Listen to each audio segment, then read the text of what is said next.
Doctor, buenos días, aconsejeme. Tengo 12 días. Sí, normal.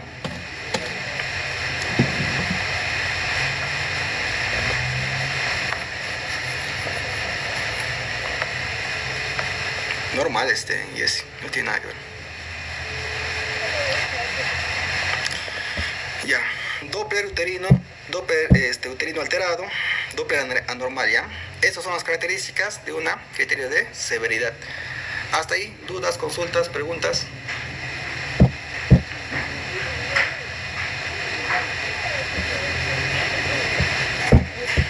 El dolor en un DPP se manifiesta porque la sangre que está formando a nivel retroplacentario se está extravasando a nivel del músculo uterino. Ya, nuevamente, el dolor en una DPP se presenta porque la sangre que se está formando a nivel retroplacentario se está extravasando a nivel del a nivel de la musculatura uterino obstetra. ¿Y a qué se refiere cuando se dice extravasando? Está ingresando. Así pocas sencillas. En castellano simple, está ingresando, se está introduciendo, como quieras llamarlo. Está introduciendo a la musculatura del útero. El útero tiene unas proteínas específicas que reaccionan cuando hay un sangrado. El útero tiene unas proteínas específicas que reaccionan cuando hay un sangrado interno. La interacción de esas proteínas que tienen que interactuar con las fibras de actina y miosina se hacen más fuertes, se hacen más intolerantes. Entonces, cuando pasa eso, cuando hay una reacción exagerada, se produce el dolor, ¿ya? Tarea para tu casa. ¿Cómo se llama esas proteínas que reaccionan con la sangre? A ver si me comentas. ¿Tiene nombre esa proteína? Eso es parte de fisiología del útero, ¿ya? Fisiología del útero es fisiología del útero, ¿ya? No sé si hay estudiantes que han llevado fisiología, ellos deben saber. Pero, tarea para tu casa. ¿Cómo se llama esas proteínas que se reaccionan con la sangre que produce DPP? Listo. ¿Preguntas hasta ahí? ¿Preguntas hasta ahí? ¿Dudas, preguntas? Estamos siendo suavecito, lentito, para que puedan entender.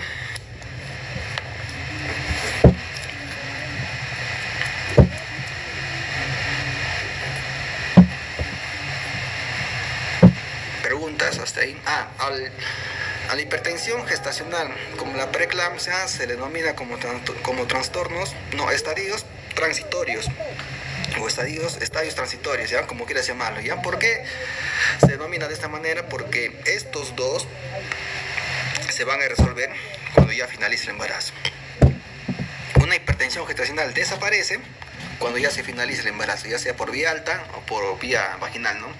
Desaparece porque ya deja de hacer hipertensión gestacional. Y una preeclampsia también desaparece cuando ya se culmina el embarazo, porque la principal causante, que es la placenta, ya sale de la cavidad uterina. Entonces, si ya sale lo que es el órgano, o si ya sale lo que es el agente causal de este trastorno, pues simplemente desaparece, la enfermedad se disipa. Así de sencillo, ¿ya? Así de sencillo. Entonces, tanto a la hipertensión gestacional como la preeclampsia se le denomina como estados transitorios. ¿Hasta ahí? ¿Dudas? ¿Consultas?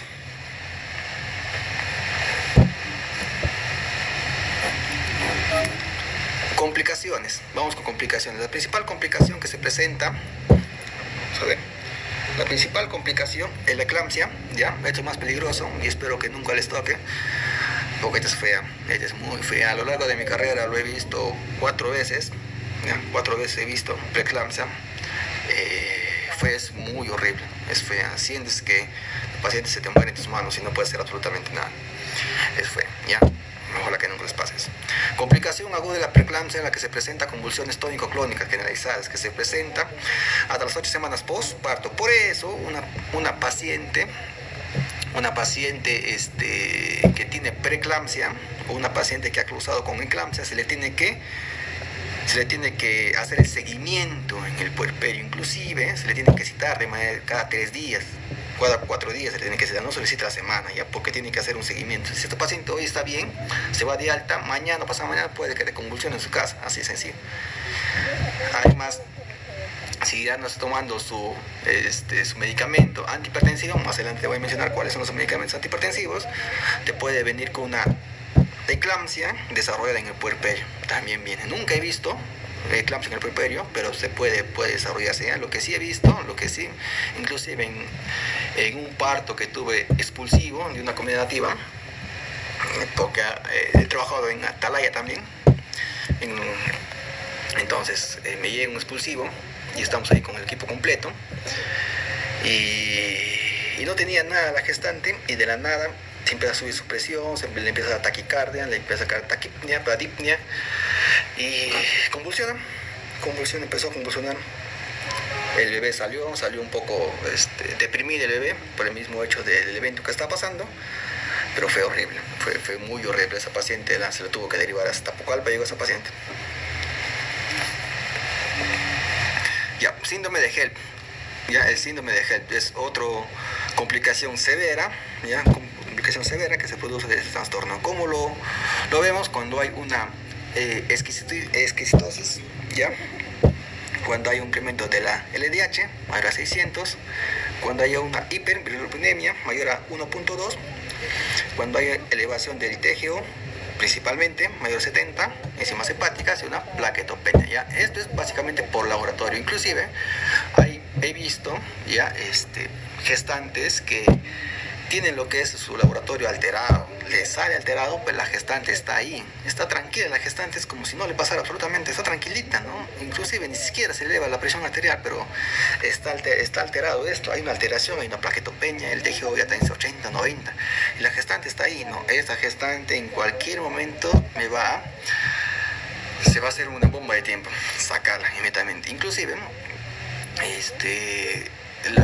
la COG, hasta donde tengo entendido, mi docente de la especialidad, hasta donde he entendido, nos había hecho llegar una revista donde que ya para determinar preeclampsia ya no va a ser tan, o sea, hasta ahora el gold estándar es el incremento de la presión arterial, pero eso está en estudios hasta ahora, porque hay gestantes que están desarrollando preeclampsia sin tener elevación de la presión arterial, sin tener proteinura, pero sí están teniendo lo que es una alteración a nivel de laboratorio. Inclusive hay casos ya reportados de ellos. Entonces están viendo, o según la revista, el artículo que el docente nos había pasado, que es de la COG del año pasado, están viendo las nuevas definiciones de preeclampsia, ¿ya? Donde que ya no se va a hablar tanto del incremento de la presión arterial, o sea, ya no va a ser el gold estándar como está, sino que también ya va a predominar los criterios de laboratorio. Si tu laboratorio está alterado y tu paciente está normal, está normotensa, no hay ningún signo premonitorio, no hay absolutamente nada, esta paciente también consideramos como preeclampsia, que va a desarrollar preeclampsia o síndrome de HELLP. Entonces, pero esto está en estudios, hasta donde sé. Lo más complicado y que nunca tampoco me ha pasado es la rotura hepática, y ojalá que nunca me pasen, hay que tocar madera para ello. Se produce también por lo mismo, la misma lógica. Disfunción endotelial a nivel hepático, ¿ya? Disfunción endotelial a nivel hepático. ¿Qué va a causar cuando hay esto? Va a causar un incremento de la presión intrahepática. ¿Y qué va a pasar con eso? Que va a haber una distensión de la cápsula de Gleason, ¿ya? ¿Quién se va a distender? La cápsula de Gleason. Esta pregunta me la he visto, lo que es en el residentado, no sé si hay médicos, ¿no? Decía, si mal no me equivoco, menciona usted la estructura que se altera a nivel hepático en una preeclampsia, cápsula de Gleason, no era la respuesta. Ya, hay un incremento de la presión intrahepática, distensión de la cápsula de Gleason, que me va a causar dolor, ya, se va a causar un hematoma, así como de la misma manera que en el útero se causa un hematoma a nivel del DPP, a nivel hepático también va a causar la misma cosa, un hematoma por sangrado subcapsular, igualito como el útero reacciona, ya, en el útero va a reaccionar con la musculatura uterina, músculo uterino, con el miometrio, ya, aquí también va a reaccionar, ya, y que se va a producir una ruptura hepática por discontinuidad. Aquí va a pasar lo contrario, aquí ya va a causar la inactividad, o sea, los gap a nivel hepático no se van a unir, esos gap molecular. Entonces, al no unirse esos gap molecular, a nivel de estructura no va a haber conexión, y si no hay conexión pues se va a romper, así de sencillo. Y además, si hay aumento de presión, pues ya que no hay unión, la pared está delgadita, está suavecita, como quieras llamarlo, y aumenta la presión, pues se va a romper, así de sencillo. Y al romperse se produce el dolor. ¿Quién se rompe la cápsula de Gleason? Te das cuenta que en obstetricia tienes que saber fisiología, tienes que saber patología, y ahora ya te estoy hablando de fisiología hepática. No es nuestra área, pero tenemos que saber. Tenemos que saber. Es importante saber, ¿ya? Edema pulmonar. ¿Qué hay? Disnea y ortopnia, ¿ya? Esto porque se produce por una sobrecarga de volumen. Te había mencionado en diapositivas anterior que va a haber una extravasación, ¿ya? Que va a haber una disminución del volumen plasmático. Y ese volumen plasmático, ¿a dónde se va? Al espacio intercelular. Entonces, si se va al espacio intercelular, va a haber una sobrecarga del volumen. En pocas palabras, que va a haber un edema. Por eso se ocasionan los edemas. Por eso se ocasionan los edemas a nivel de pies, a nivel de rodillas, a nivel de cara.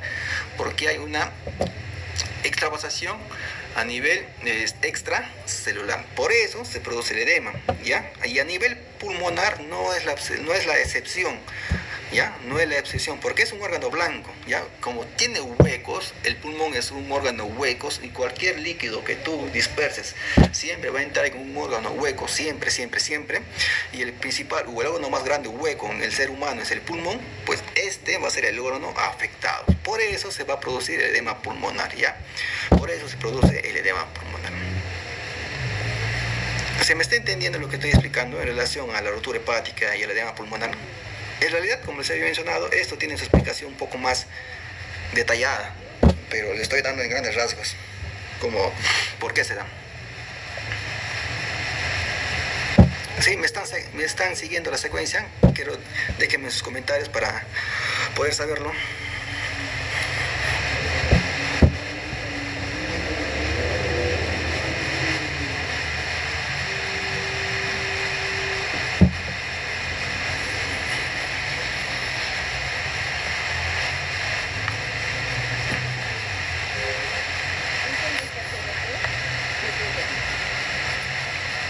Ya, listo. Entonces, por eso se produce el edema pulmonar, por eso se produce la rotura hepática, ¿ya?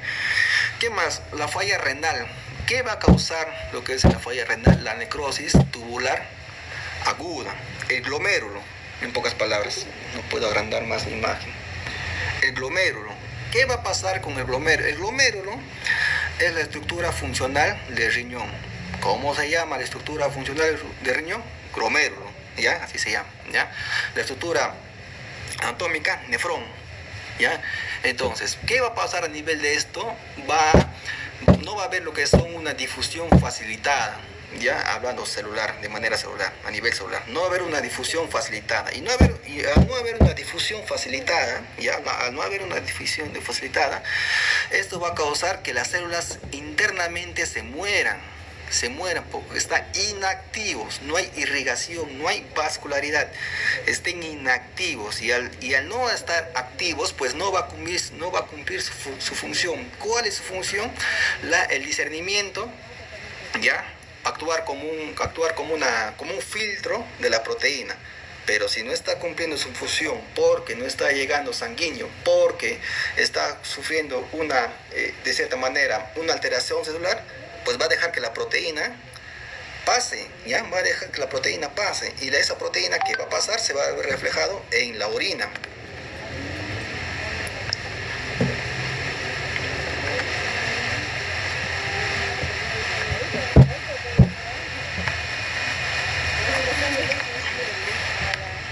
Un segundo, por favor, un segundo. Ahí vienen todos ahí. Mañana van a venir. Los que salen del colegio. Dejan al colegio, pasan por el.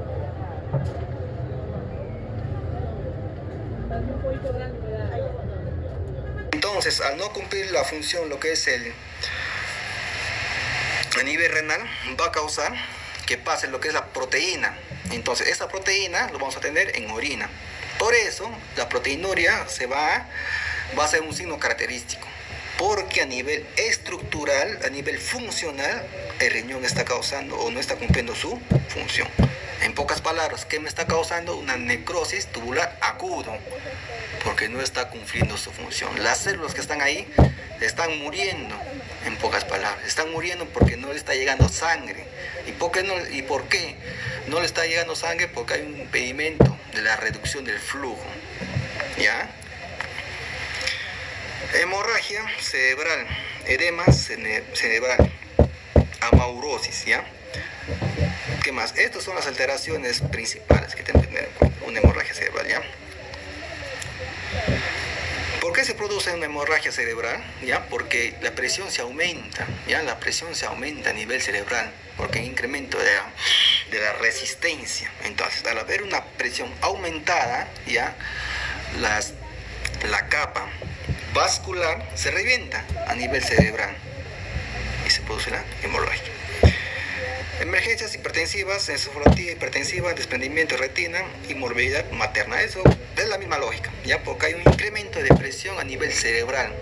Ya hay un incremento de presión. Los vasos van a soportar una fuerza excesiva a lo que pueden tolerar, ¿ya? Entonces, al soportar una fuerza excesiva, se van a romper en algunos de ellos, ¿ya?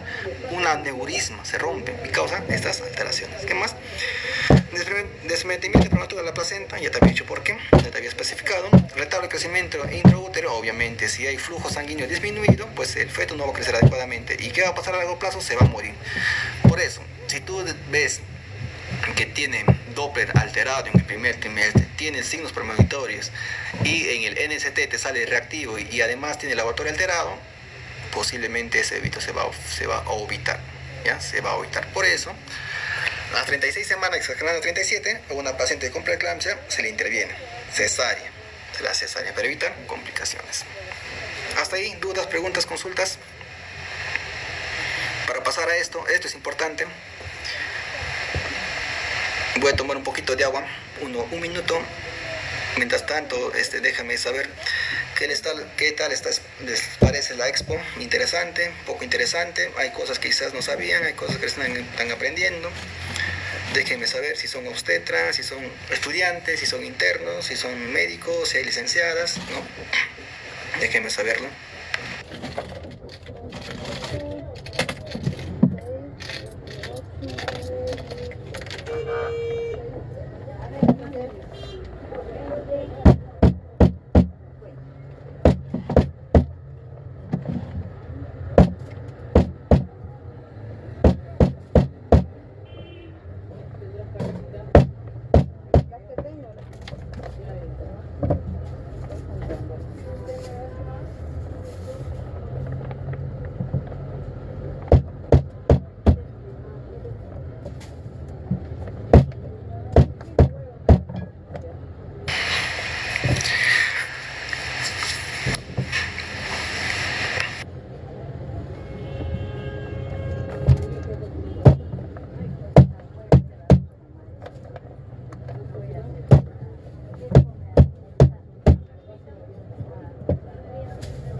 Listo, continuamos. Entonces, en consultorio, a ver, un segundo, ¿qué pasa?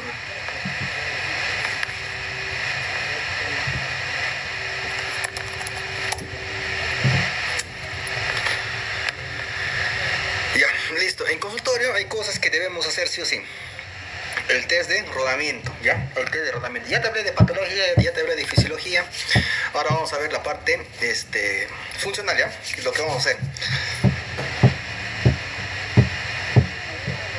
No necesariamente.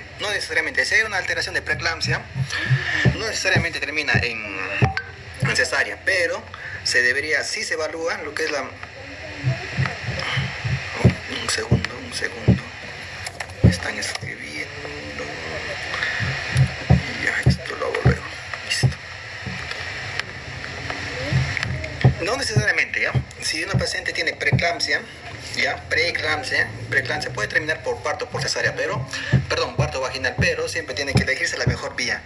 En relación a qué se elige la mejor vía, en relación a sus exámenes, en relación si presenta signos premonitorios, en relación si el NST está bien o está mal. Ya, entonces hay características para definir. Obviamente, si la gestante cumple requisitos de alteración para que me pueda desencadenar una eclampsia en el parto, o si ya presenta por ecografía un DPP o un desprendimiento parcial, obviamente no la voy a someter a un parto vaginal porque esa me va a causar una hemorragia. Además, una clave azul se va a pasar a una clave roja, voy a tener dos claves al mismo tiempo, inclusive se me puede pasar hasta una clave María, inclusive ya no se puede hacer eso. Entonces siempre se toma la mejor vía.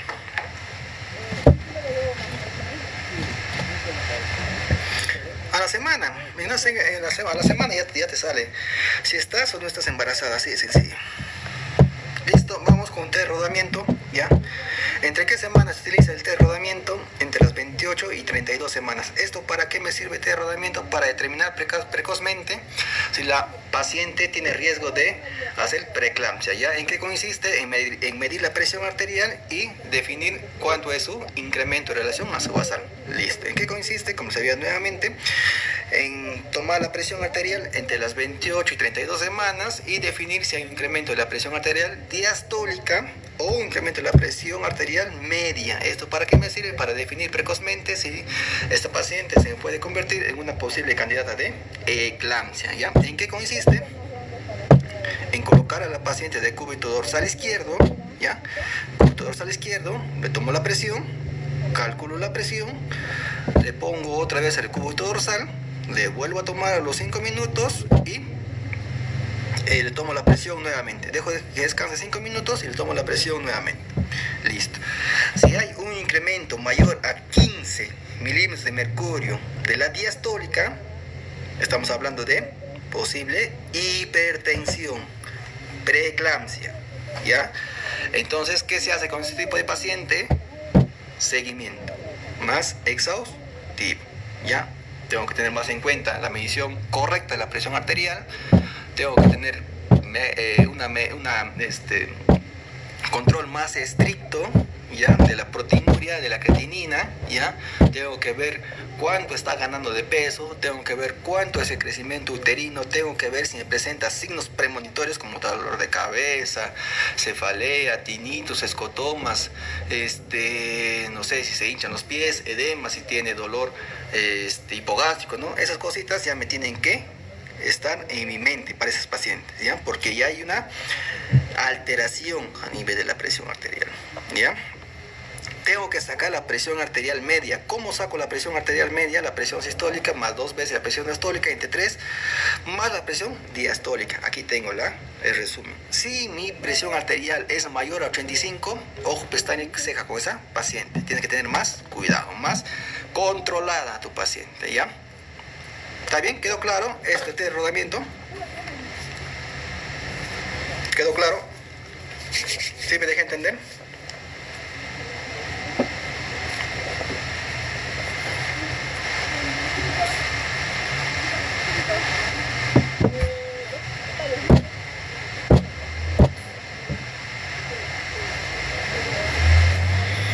Tener en cuenta que en el segundo trimestre del embarazo, ¿ya? La presión tiene que disminuir. Este es un cuadro de la variación de la presión arterial. En tu segundo trimestre, ojo, pestaña y ceja, repito nuevamente, en tu segundo trimestre tu presión tiene que disminuir. ¿Y dónde va a aumentar nuevamente? En el tercer trimestre. Está alto, incrementado, alto no, utilicemos el término adecuado, incrementado en el primer trimestre, va a disminuir en el segundo trimestre y nuevamente va a aumentar en el tercer trimestre. Entonces, este cuadrito también tiene que estar en tu cabeza. Si su basal de tu gestante es 170, ya en su basal en el control de las 10 semanas, de las 12 semanas, de las 8 semanas, cuando ya esta gestante venga a las 14 semanas, 18 semanas, 20 semanas, 24 semanas, su presión tendría que disminuir. por fisiología tendría que disminuir a un 90-60, no sé, a un 95-65, tendría que disminuir su presión arterial. Pero si tú ves que pasa lo contrario, que en vez de disminuir, aumenta en relación a su basal en el segundo trimestre, ojo, pestaña y ceja. Esa gestante también podría ser candidata a desarrollar preeclampsia, ¿ya? Ten mucho cuidado. Te repito nuevamente, en el primer trimestre, la relación de la presión arterial basal está un poco incrementada. En el segundo trimestre disminuye y en el tercer trimestre vuelve a aumentar. Ya, esa es la curva, ya, la curva de variación de presión arterial. En hemoglobina es la misma cosa, ¿no? Hay una variación de hemoglobina en el primer trimestre, en el segundo trimestre y en el tercer trimestre, ¿no? En el primer trimestre está aumentado, por eso la hemoglobina en el tercer trimestre es mayor que el segundo trimestre, y en el tercer trimestre vuelve a incrementar. Y eso también tiene una explicación fisiológica, el por qué se da eso, ¿ya? ¿Qué más? Esto es lo mismo, ¿ya? Incremento de la presión arterial sistólica mayor a 30 y la diastólica mayor a 15, ¿ya? Mayor a 15, ¿ya? Tu presión arterial media para el segundo trimestre, si es mayor a 85 o si en el tercer trimestre es mayor a 106, ojo, pestaña y ceja con esa gestante. Tienes que tener un poco más de cuidado, un poco más de control, mayor seguimiento con esa gestante, ¿ya? Y si tienes una presión arterial mayor a 140-90 en relación a su basal, también mayor seguimiento.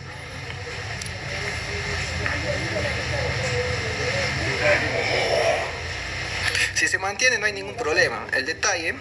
Si se mantiene no hay ningún problema. El detalle es cuando va a aumentar, porque te acabo de decir hace un momento que fisiológicamente la presión en el segundo trimestre tiene que disminuir. Disminuye ya la presión, tendría que bajar. Pero si pasa lo contrario, aumenta, ojo, pestaña y ceja con tu gestante. Esa podría ser candidata para desarrollar preeclampsia, ¿ya? En el primer trimestre está a su valor de estándar, valor normal.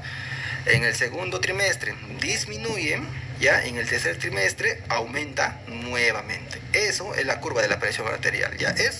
La curva de la presión arterial es parecida a la curva de la hemoglobina, porque la hemoglobina también en el primer trimestre estaba un poco aumentada. En el segundo trimestre hay una hemoconcentración fisiológica, por lo tanto disminuye, y en el tercer trimestre vuelve a aumentar, ¿ya? Entonces, eso pasa con la presión arterial. Tener en cuenta también que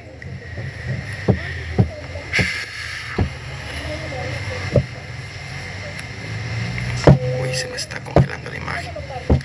Tener en cuenta también tu presión arterial media. Si tu presión arterial media es mayor a 35 para el segundo trimestre o mayor a 106 para el tercer trimestre, también podría ser candidata para que esta paciente desarrolle preeclampsia, ¿ya? ¿Cómo lo vas a cotejar o de qué más te vas a ayudar?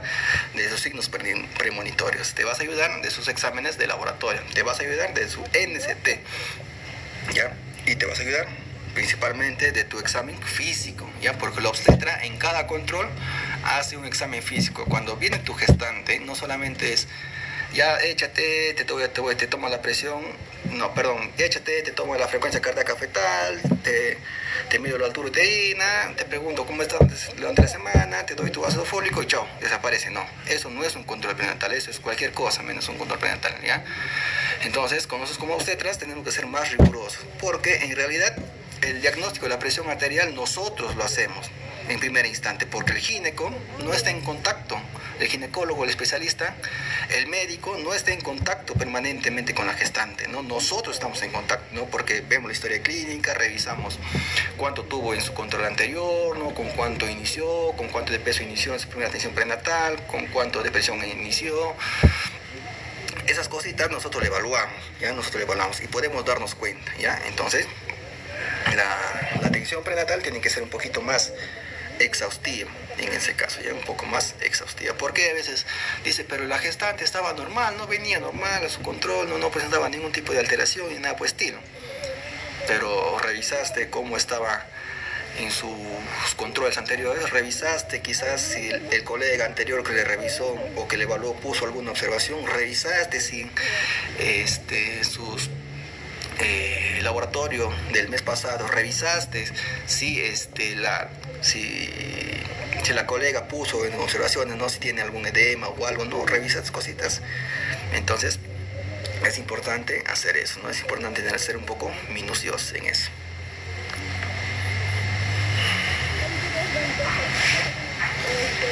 Ya. Otra cosita que nos sirve en consultorio es esto. Nosotros hacemos esto, ¿ya? ¿Qué es esto? Es la medición del grado de turbidez en las proteínas, ¿ya? Esto nos sirve para interpretar si hay una alteración a nivel renal, ¿ya? Una alteración a nivel renal. ¿Qué estamos buscando? Proteinuria. ¿Con qué se realiza? Con test de ácido sulfosalicílico, ¿ya? Esta imagen quiero que te guardes, ¿ya? Quiero que estés claro esta imagen. Hasta el número 1 podría considerarse normal. Lo ideal es que haya negativo, que te trazas. Hasta 1 podría considerarse normal. A partir de ello para adelante, patológico, ¿ya? Patológico. En traducciones cuantitativas, negativo cuando no hay turbidez. Trazas cuando hay turbidez solo en el fondo, ya, si te das cuenta, solamente en el fondo, ya. Turbidez, pero no hay gránulos, cuando tiene una cruz, ya, cuando tiene una cruz, con esto se relaciona, lo correlacionas. 2 cruces, ya, es cuando ya hay turbidez granular, ya está más clarito, ya, más clarito. 3 cruces, cuando hay turbidez considerable y existe aglutinación. 4 cruces, cuando la nube es densa, como la masa granular, aglutinada, que puede solidificarse. 4 cruces. Esto debe estar pegado en tu consultorio, o quizás en tu escritorio, ¿no? Debe estar pegado eso. Ayuda bastante, ayuda. ¿Dudas? ¿Preguntas hasta ahí?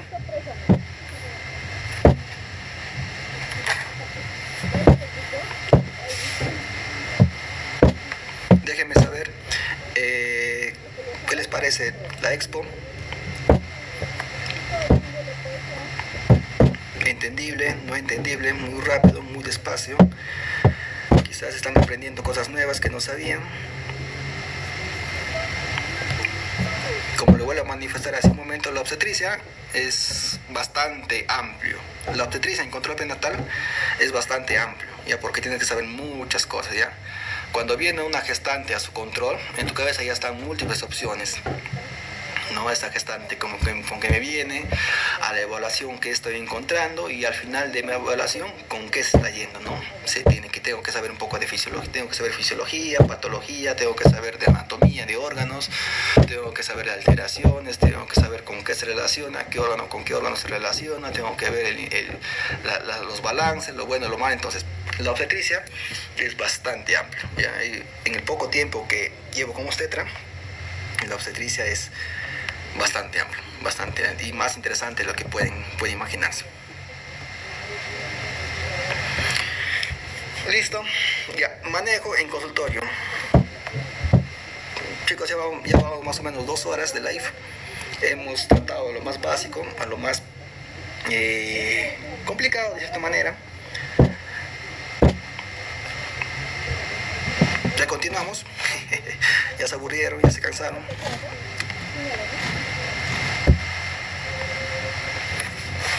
De esta parte para adelante ya viene el manejo.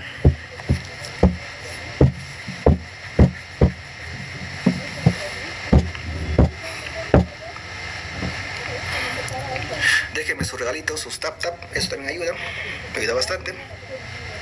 Tengo videos anteriormente colocados ya subidos de varios temas en realidad. Inclusive tengo videos de GIS, tengo videos de FUAS, tengo videos de atención prenatal, de cáncer, de IVA, de PAP, tengo videos de adolescente, tengo de todo en realidad, ¿no? Me ayudarían bastante viendo esos videos y dándole, ¿no?, me gusta, dándole su like, y en este caso en los vivos, dando sus tap, ayuda bastante. Listo, continuamos entonces con manejo en consultorio. ¿Ya? ¿Qué debo hacer? ¿O qué se hace? ¿O qué tú como obstetra, qué debes hacer en consultorio? Llenado de gráfica de ganancia de peso. y altura uterina. Importante esto, porque con esto me vas a ver cuánto estoy ganando de peso la gestante. Más adelante voy a explicar por qué. ¿Qué más debo hacer? Si la ganancia de peso, acá te respondo la pregunta que me has hecho hace un momento. ¿Ya? La ganancia de peso no debe ser mayor a 500 gramos por trimestre. ¿Ya? Prueba de ácido sulfsalicílico a partir de las 20 semanas de gestación. ¿Qué más debes hacer en consultorio? Una ecografía, o mandar a hacer, ¿no?, una ecografía Doppler para que lo haga el especialista, el gineco, para que lo haga, ¿ya? Esta lo puedes hacer en dos opciones, en dos periodos, entre las 10 y 13 semanas, entre las 20 y 24 semanas. ¿Qué me interesa, qué me importa en una ecografía Doppler? El índice de pulsatilidad. Si es mayor a 95, patológico, preocúpate, ¿ya? Así de sencillo.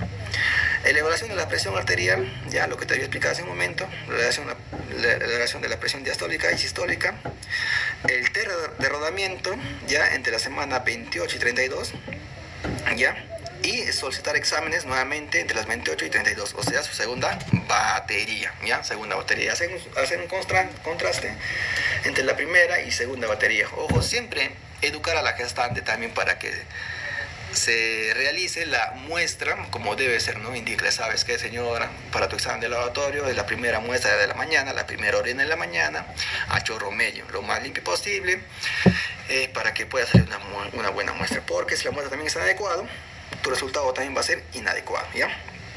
Medidas preventivas a tomar en cuenta, ¿ya?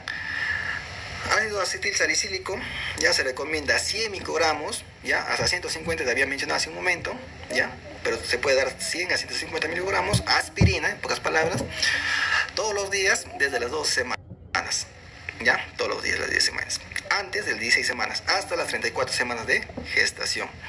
Si la paciente llega a ser preeclampsia severa antes de las 24 semanas, suspender la aspirina, ya, idealmente 5 a 10 días, ya, antes de culminar el embarazo, ya, antes de culminar el embarazo.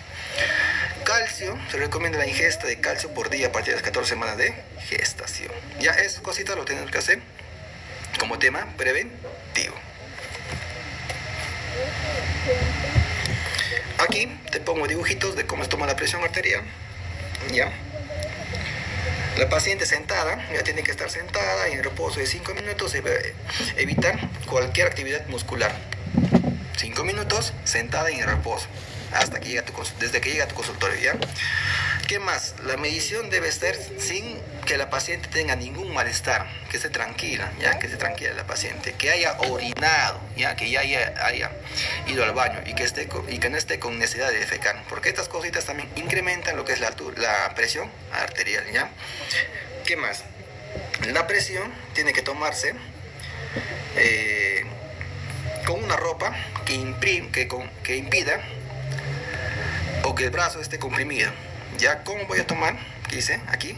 Parte superior del brazo desnudo. No se toma encima de la ropa, se toma descubriendo la ropa. Ya por eso a la gestante siempre se le dice que venga con ropa suelta, con ropa cómoda, ¿ya? Para que sea más fácil su evaluación, ¿ya? El antebrazo tiene que estar apoyado en la mesa, como está aquí. Apoyado. ¿Qué más? El manguito de la presión a nivel del corazón, ¿ya? A nivel del corazón. La espalda tiene que estar apoyada, firme. Los pies también tienen que estar firmes en el piso, ¿ya? ¿Qué más? ¿Qué más? Vamos aquí. El manguito del instrumento, ¿ya? Se coloca firme y se desliza. No debe estar muy apretado ni muy suelto, normal, término promedio, ¿ya? A 2 centímetros por encima del pliegue del codo, ¿ya? Y el manómetro tiene que estar de esta manera, así, ¿ya? Así tiene que estar, ¿ya? En cero, ¿ya? El manómetro en cero. ¿Qué más? Palpar la arteria radial y luego insuflar hasta que el pulso desaparezca, ¿ya? Así, la norma técnica dice esto, la norma técnica dice que tenemos que hacer así. Le colgo el manguito, le orienta a mi paciente, descansada, ¿ya? Más de 5 minutos, bien ubicada, bien sentada, que haya orinado, que no tenga sensación de defecar, que no tenga ninguna otra molestias. Coloco el brazalete a nivel que al mismo tiempo que estoy insuflando, con la otra mano estoy colocando lo que es, o con mi dedo estoy verificando hasta que desaparezca el pulso, y una vez que desaparece el pulso, comienzo a desinflar, ¿ya? Localizar el pulso braquial humeral, ahí voy a colocar lo que es la campana, ¿ya? Ahí coloco la campana. ¿Qué más? ¿Qué más hago? ¿Qué más hago? Colocar la campana sobre el estetoscopio en el pulso braquial femoral, donde he pulsado anteriormente, ¿ya? Se inflará rápidamente el manguito hasta por 20 o 30 centímetros por arriba del nivel de la palpación que has encontrado previamente. Y vas a disminuir a una velocidad de 1 a 2 centímetros por segundo, ¿ya? 1 a 2 centímetros por segundo. Por eso yo veo algunos, inclusive internas, que toman la presión arterial y en menos de 10 segundos ya han tomado la presión arterial. Yo imagino, pucha, son muy capas, son muy expertas tomando la presión arterial, o no tomaron nada, ¿no? En realidad, porque la presión arterial yo mínimo me demoro 1 minuto tomar la presión, o más de 1 minuto inclusive. Solamente tomar la presión. Ahora si coloco el brazalete, si coloco todo eso, me demoro 3-4 minutos, me demoro, ¿no? Y me cercioro, otra vez le tomo por segunda vez, le tomo la presión arterial, ¿no? Para estar, y al final de la evaluación le tomo otra vez, al final del control prenatal le tomo otra vez, ¿no? Para despedir, a ver si lo que le tomo al principio coincide o se asemejan a que lo voy a tomar al final de la atención prenatal. Ya, entonces, de esta manera, ya, de esta manera. ¿Qué más? Ya, lo que vas a escuchar. Lo que escuchas ya es el primer ruido y el cuarto ruido. Eso también así pregunta de examen, ¿eh? Esto viene pregunta de examen en OPS. No venía frecuentemente. Esta era pregunta sí o sí. ¿Qué ruido escuchas en la toma de presión arterial? En la primera fase y la segunda fase. El primer ruido y el segundo ruido. ¿Cómo se llaman esos ruidos? Ruidos de Korotov. Ya, el primer ruido es el primer ruido audible que se escucha al soltar la válvula de la pera insuflada desde el nivel de insuflación máxima. Y el cuarto ruido es un claro apagamiento, o sea, no escuchas absolutamente nada. Es el último ruido fuerte que escuchas y luego ya escuchas de manera tenue. Tu primer ruido es la presión arterial sistólica y tu último ruido es la presión arterial diastólica. ¿Ya? Y así de sencillo. ¿Ya? Solamente hay que saber tomarlo bien. Esto es la ganancia de peso que me había mencionado hace un momento, ¿ya? Para el primer trimestre, en un peso normal tiene que ganar 1.6 kilos por trimestre, ¿ya? Para el segundo trimestre, 400 gramos por semana. En total, la gestante normal me tiene que ganar entre 11 y 16 kilos, ¿ya? Para un bajo peso, una gestante con bajo peso, entre 12 y 18. Para un sobrepeso, entre 7 y 12. Y una obesidad, 7 kilos máximo, nada más, ¿ya? Este cuadrito también yo lo tengo pegado en mi consultorio para guiarme, ¿ya? Para guiarme. Entonces, esto es la secuencia que tiene que ganar tu gestante, ¿ya? Y eso lo tienes que graficar en tu ganancia de peso. Ya no solamente de peso, sino también de altura uterina, porque ambos se correlacionan.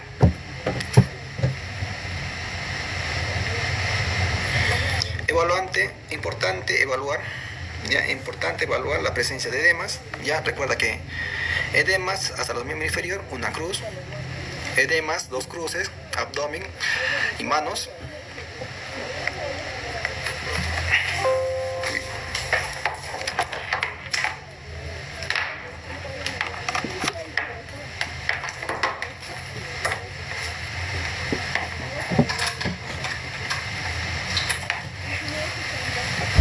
Edemas, 3 cruces, cara o anasarca, cara, claro, y 4 cruces, anasarca, ¿verdad? Anasarca, ¿ya? Que es un edema generalizado. Importante verificar esto en cada control prenatal. ¿Cómo vamos? Porque también son signos premonitorios. Que también evaluamos los reflejos osteotendinosos. ¿Cuál es normal? 2 cruces, que no tiene que tener una reacción a nivel rotuliano ni muy exagerado, ni muy deprimido, ¿ya? 2 cruces normal, ¿ya? Una cruz que por reflexo 0 a reflexo, o sea, no se levanta absolutamente nada, ¿ya? 3 3 cruces que está aumentado y 4 cruces que tiene clones, que es una respuesta exagerada. ¿Ya? Eso también se tiene que hacer en cada control prenatal, ¿ya? Porque son signos premonitorios. Obstetra, ¿cómo voy a saber si la evaluación de la reflejo osteotendinoso es normal o es patológico? Pues desde el primer control prenatal, la obstetra se supone que en el primer control prenatal, pues no, hay una cruz, 2 cruces, inclusive algunos lo dibujan con un lapicerito hasta dónde llegan, ¿no? He visto eso, que algunos colegas lo dibujan, ¿no? Hasta dónde llegan, y ya más o menos tú ves hasta dónde llega su reflejo, y ya, más o menos en cada control prenatal te tiene que llegar ahí. Si sobrepasa el dibujo que la obstetra ha hecho o que la colega anterior ha hecho, no, estamos hablando de un reflejo aumentado. O si está por debajo del dibujo que la obstetra ha hecho en su control anterior, en su primer control, no, está en hiporreflexia. Entonces, eso es algunas estrategias que se puede implementar, ¿ya? En obstetricia tenemos que ser creativos también, ¿ya? La creatividad tiene que salir a flote. Anasarca es edema generalizado en todo el cuerpo. Ya se te hinchan los pies, se te hinchan las manos, se te hincha la cara, se te hincha el abdomen, se te hincha todo absolutamente. ¿Ya? ¿Es por qué se produce eso? Porque hay un exceso de líquido extravascular o intercelular en el organismo. ¿Ya? Eso se ha producido porque hay una falla renal, porque hace un momento te había explicado que hay una falla renal por una necrosis. ¿Ya? Entonces, al tener una disfunción o tener una afunción, se podría decir, está ocasionando que el líquido se extravase. Entonces, esa extravasación en su peor estado se conoce como anasarca, que es que se hincha todo tu cuerpo. Así de sencillo. Criterios para manejo ambulatorio. ¿Cuándo vas a manejar de manera ambulatoria a tu paciente?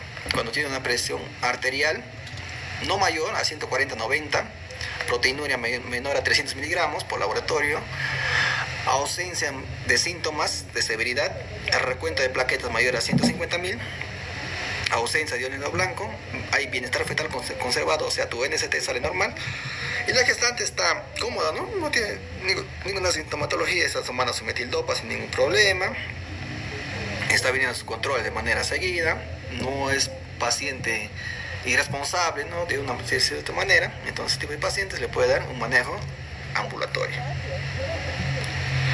Esto es importante también que sepas. Esto ya vamos a entrar lo que es netamente a la parte de manejo clínico hospitalario, ¿ya? Cabeza, brazos y abdomen. En la cabeza, ¿qué voy a chequear? Esto ya estamos hablando netamente de una paciente que ya está en un cuadro hipertensivo, ¿ya? Preeclampsia o eclampsia, ¿ya? En la cabeza ¿quién tiene que estar? El que verifica la vía aérea, la administración de oxígeno, monitoreo de funciones vitales, ¿ya? En el brazo se va a canalizar la vía, 2 vías en el mismo brazo de calibre grueso, 16 o 18, ¿ya? Tomar las pruebas de laboratorio, ¿ya? Y administrar lo que son el sulfateo, el nifedipino, el glutamato de calcio. Ahí te voy a explicar cómo se hace eso. Y en el abdomen, ¿ya? Tienes que verificar, ¿ya? Para que monitorices el feto, netamente la dinámica fetal, la frecuencia cardíaca, ya un tacto vaginal para ver cómo está el descenso, ya las cositas. Manejo hospitalario, aquí viene lo interesante. Hasta ahí, dudas, preguntas, consultas, déjenme saber cómo vamos, si estamos bien, estamos mal, me están entendiendo o ya volaron, o si lo que acabo de explicar lo hacen en consultorio o no lo hacen, o quizás han visto alguna cosa extraña que también me gustaría que me compartan.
Ya, vamos, continuamos. Continuamos. Listo, vamos con el manejo hospitalario. Ya, ¿cómo tiene que ser la dieta? Ya, la dieta tiene que ser sódica y normoproteica, ¿ya? Normoproteica. Usar nifedipino vía oral condicional. Esta es la primera cosa que tú vas a hacer. Nifedipino vía oral, ¿ya? Medidas generales. Monitoreo de la presión arterial cada 4 horas. Si tu paciente ya en consultorio, tú le tomas la presión arterial, está en 150, 110, ya lo tienes que derivar a emergencias obstétricas para que lo puedan hacer para que le puedan solicitar exámenes, para que le puedan tener en observación. Monitoreo de presión arterial cada 4 horas. Control del peso y la diuresis, ¿ya? Detección precoz, solicitar exámenes de laboratorio, ¿ya? Estos es lo que son las medidas generales. Si tú tienes una paciente en consultorio que ya tiene una alteración de la presión arterial, derívala a emergencias, ¿ya? Medidas específicas, solicitar bienestar fetal cada semana, ¿ya? Ecografía Doppler, no utilizar antihipertensivo de forma horaria, ¿ya? Y te voy a explicar por qué. Y la culminación del embarazo antes de las 37 semanas. Entramos ya a una paciente que está con un cuadro de preeclampsia como tal. Entonces, ¿qué es lo primero que voy a hacer? Colocar una vía. Le voy a pasar 1000 centímetros a chorro, ya 1000 cc a chorro, y luego se evalúa a la paciente. ¿Qué vas a evaluar? La frecuencia cardíaca. Si tu frecuencia cardíaca está mayor a 90 y tu diuresis menor a 30, preocúpate, ¿ya? Preocúpate. ¿Qué más vamos a hacer? Vamos a iniciar la prevención anticonvulsivante.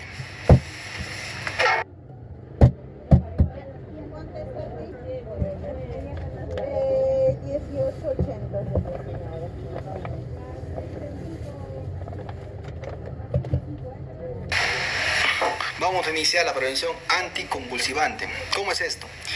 Iniciar por vía venosa, ya una infusión del sulfato de magnesio. ¿Cómo funciona esto? 5 ampollas, ya vas a diluir 5 ampollas de sulfato de magnesio al 20% en 50 cc. Nuevamente, 5 ampollas de sulfato de magnesio en 50 cc de cloruro de sodio. Y vas a pasar por Volutrol en bomba de infusión. 4 gramos, o sea 40 cc en 20 minutos, y continuar a 10 cc a 1 gramo por hora. Obstetra, no tengo bomba de infusión, tengo cloruro de 1000. Lo haces equivalente. Diluyes 5 ampollas de sulfato de magnesio en una cloruro de sodio de 1000 cc y le vas a pasar 400 a chorro. ¿Ya? Si no tienes bomba de infusión y tienes cloruro de 1000, diluyes tus 5 ampollas en 1000 cc en un cloruro de 1000 y le pasas a 400 a chorro. Y luego lo mantienes a 1 gramo por hora. Obstetra, ¿a cuánto equivale 1 gramo por hora? 30 gotas por minuto.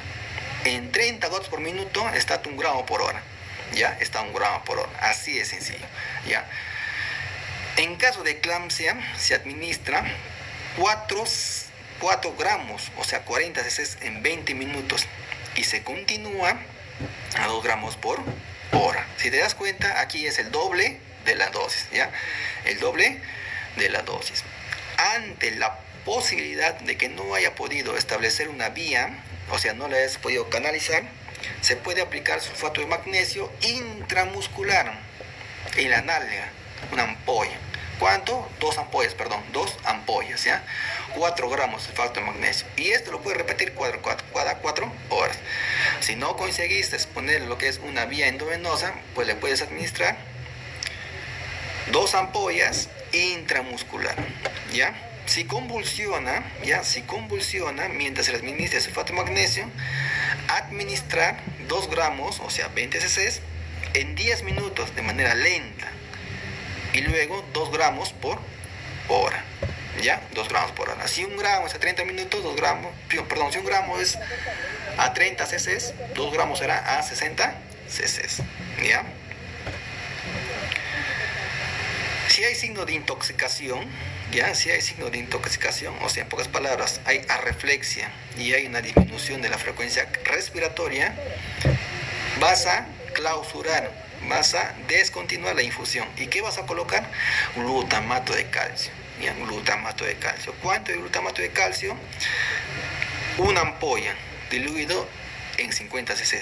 Y lo vas a colocar en 10 minutos. ¿Ya? Inclusive esto se puede colocar directo a la vena. No hay ningún problema. Y metildopa, 1 gramo. 1 gramo de metildopa cada 12 horas. ¿Ya? Y revolver la presión arterial. Este cuadrito es la explicación fisiológica de por qué se administra calcio, glutamato de calcio, y por qué se administra sulfato de magnesio. A nivel, sí, Karen, así dice la norma. Sí, 2 gramos. Si tú no lo has podido controlar, si tú no lo has podido canalizar a tu paciente, no sé, porque las vías se colapsan, tu última opción es colocarle 2 gramos intramuscular. Sí, va a haber ajudas calato, definitivamente le va a doler un montón, pero es la última opción, no hay de otra. De la misma dinámica, si tu paciente convulsiona, ya le estás sulfateando, le estás pasando o le has iniciado a sulfatear. Si tu paciente convulsiona, administra de 2 gramos endovenoso de arranque y continúa con el sulfateo. El sulfateo a razón de, en este caso, el doble de la dosis, 2 gramos por hora, ¿ya? O sea, si tu sulfateo normal es a 1 gramo por hora, a 30 gotas por minuto, 2 gramos por hora va a ser el doble, ¿verdad? A 60 gotas por minuto.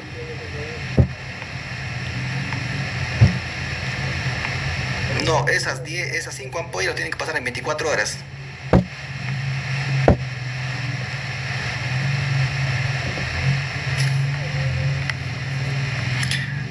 En realidad, esas 5 ampollas en 1000 lo tienen que pasar en 12 horas. En realidad, no vas a llegar a las 12 horas. Imposible que llegues a las 12 horas. Máximo llegarás a las 5 horas, 6 horas. Porque una vez que ya has iniciado sulfateo, eso quiere decir que ya le estás refiriendo a un hospital de mayor nivel de complejidad resolutiva. Entonces, tú le estás iniciando sulfateo para que ya finalicen el embarazo. Esa paciente va a llegar al hospital o a la maternidad en donde sea referida, y le van a operar así de rápido.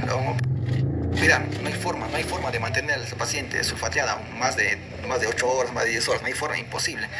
Si tú ya inicias sulfateo, es porque esa paciente apenas llegado al hospital la van a operar. Sí, claro, en el puerperio se continúa, se termina el embarazo y en el puerperio se continúa. ¿Hasta por cuánto tiempo se continúa? Aquí está bien claro. Hasta por 24 horas posparto se continúa. Por eso tú vas a continuar el sulfateo a nivel puerperal y vas a controlar lo que es la frecuencia cardíaca, vas a controlar lo que es la hiperreflexia, vas a controlar lo que es la presión arterial, vas a controlar la diuresis. Por eso, en una clave azul tú le pones sonda a tu paciente, le pones sonda. Y tu paciente tiene que orinar mayor a 30 cc por hora, ¿ya? 30 cc por hora. Si tu paciente no orina a nivel mayor a 30 cc por hora, esa paciente está entrando en oliguria. En pocas palabras, está intoxicando, ¿ya? Para eso justamente sirve el balance hídrico. A una paciente que ya inicia con preeclampsia se le abre lo que es el balance hídrico, la hoja de balance hídrico. Para eso me sirve. Obstetra, yo quiero saber de manera rápida si el paciente está en oliguria o está orinando normal. Sencillo, tú pones la sonda y si en menos de 1 segundo tiene 2 gotas, menos de 2 gotas, esa paciente está en oliguria. Así de sencillo, ya es una forma rápida de saber. Ya no tengo que esperar a ver en 1 hora cuánto contabilizar, ya no tengo que esperar en 12 horas cuánto tiene que orinar. No, de arranque yo le pongo la sonda y veo que si menos de 1 segundo es menos de 2 gotas, esa paciente está en oliguria. Así de sencillo, ya es una forma rápida de saber.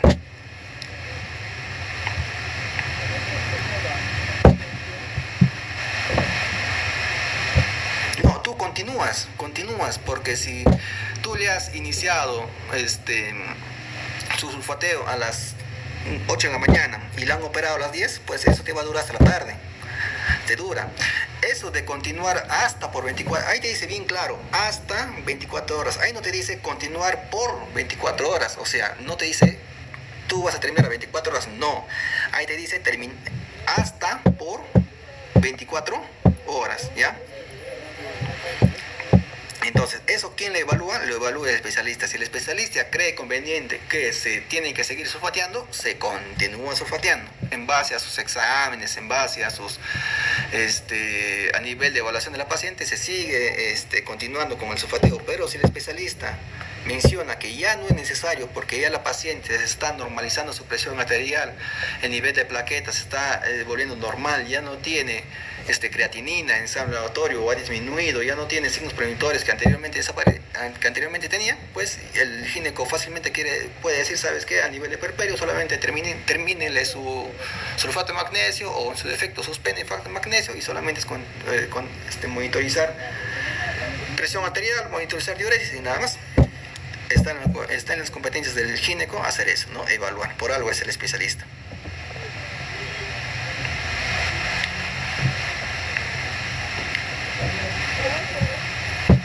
Furosemida se puede dar, el especialista puede indicar furosemida para la oliguria, porque de una u otra manera se tiene que sacar el líquido que está quedando en su cuerpo. La diuresis lo puedes controlar en un segundo. Si menos de un segundo tú tienes menos de 2 gotas, esa paciente está en diuresis, está en oliguria, perdón. Porque la diuresis, ¿no? Te dice, ¿sabes qué? Vas a controlar menos de 30 cc en una hora. Pucha, hasta que yo contabilizar por una hora, por 10 minutos, y la paciente ya se murió. Ya se ha muerto la paciente. Entonces, de arranque, coloco la sonda y si tiene menos de 2 gotas, no, la paciente está en oliguria.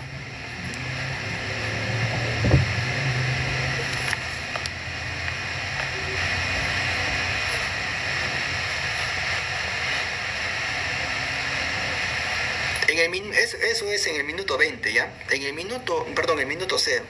En el minuto 20, ¿ya? En el minuto 20 vas a reevaluar.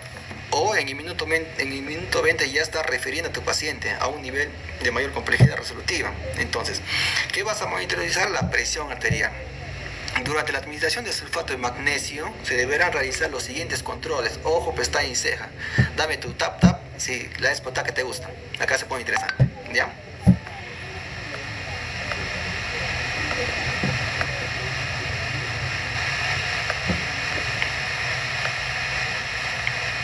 Ya. Entonces, ¿qué voy a controlar en una administración de sulfato de magnesio, en un sulfateo? Los reflejos, ¿ya? Los reflejos. ¿Qué más voy a controlar? El control de diuresis horaria. Debe ser mayor, ¿ya? Debe ser mayor a 30 cc por hora, ¿ya? En caso contrario, suspender el sulfateo, ¿ya? Te repito nuevamente, ¿cuánto tiene que ser la diuresis? 30 por hora, ¿ya? 30 por hora. Esto lo puedes calcular y te va a decir la razón que te acabo de mencionar hace un momento, ¿ya? Tu frecuencia respiratoria tiene que ser mayor a 14. La frecuencia cardíaca debe ser mayor, ¿ya? A 60, pero menor a 100. ¿Ya? La saturación de oxígeno tiene que estar normal, arriba de 96, ¿ya? Control estricto de funciones vitales cada hora. Por eso en tu referencia, cuando tú refieres a tu paciente de un lugar para otro, siempre va a estar acompañado de tu hoja de monitoreo. Siempre, ¿ya? Siempre. Si se detecta arreflexa tendinosa, suspender el sulfato de magnesio, ¿ya? Si hay depresión de estado de conciencia, la tendencia de la ventilación superficial menor a 14, la respiración es el signo más característico, ¿ya? ¿Qué vas a administrar? Glutamato de calcio. ¿Cuánto vas a administrar? Una ampolla endovenoso en 10 minutos, lento. Una ampolla, ¿ya? Una ampolla de glutamato de calcio, ¿ya? Administrar en forma prudente el sulfato de magnesio en caso de insuficiencia renal aguda. Obstetra, ¿por qué administro glutamato de calcio? ¿Por qué administro glutamato de calcio? Porque el magnesio, este es a nivel fisiología de la sinapsis neuronal, ¿ya? En neuro se lleva esto, ¿ya? ¿Por qué administro lo que es el glutamato de calcio, ¿ya? Glutamato de calcio, porque el magnesio a nivel interno se está uniendo bruscamente, ¿ya? Se está uniendo bruscamente a los receptores de la endotelina 1, ¿ya? A nivel celular, a nivel neuronal. Entonces, al unirse bruscamente a nivel neuronal a sus receptores, está ocasionando que se sobreexcite, que haya una salida de potasio y que haya una entrada excesiva de cloro. Entonces, a causar esto, está causando lo que es una excitación excesiva a nivel neuronal. Entonces, ¿qué va a causar el glutamato de calcio? Que ese magnesio no se una a estos receptores de la neurona pre a la neurona post. Entonces no se una, al impedir que haya una unión, ¿ya? Al impedir que haya unión del magnesio, de cierta manera va a actuar directamente que la excitación disminuya, que no haya excitación y que pase lo contrario, que entre calcio, ¿ya? Que entre sodio y que la salida de cloro se produzca de manera permanente. Eso va a actuar a nivel neuronal, ¿ya? Esto es la explicación fisiológica de por qué se utiliza sulfato de magnesio y por qué se utiliza glutamato de calcio. ¿Sí me deja entender esta parte?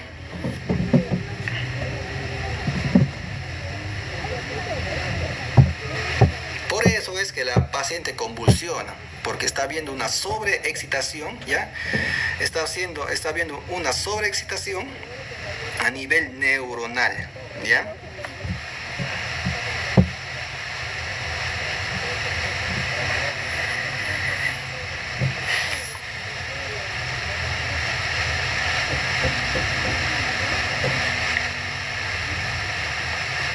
Ya, Hanna nuevamente. Cuando la paciente entra en convulsiones, ¿ya? Entre convulsiones o está entrando a preeclampsia, ¿ya? A nivel neuronal está habiendo alteraciones, ¿ya? Está habiendo alteraciones. ¿De quién está habiendo o a nivel de dónde está habiendo alteraciones? A nivel de la sinapsis, a nivel de los neurotransmisores, en pocas palabras, ¿ya? En otras palabras, ¿qué está viendo? Está viendo una excitación brusca, o se está incrementando la excitación, está pasando de menos a más, está viendo una polarización excesiva, así ese es el término adecuado, una polarización excesiva, ¿ya? Excesiva. Entonces, ¿por qué está viendo esta polarización excesiva? Porque el calcio, escúchame, porque el calcio no se está uniendo adecuadamente a su receptor. ¿Quién está actuando progresivamente? El magnesio. ¿A nivel de dónde está ocasionando? A nivel de la interleuquina 1. Esto está causando que haya un exceso de calcio a nivel de la neurona post, ¿ya? A nivel de la neurona post, que está entrando, ¿ya? Que cloro esté entrando, pero que no está saliendo, ¿ya? Esto va a causar una exageración brusca de la sinapsis. Por eso se producen las convulsiones tónico-clónicas, porque acá hay una sobrecarga, ¿ya? Sobrecarga de estos, porque estos, si te das cuenta, tienen carga.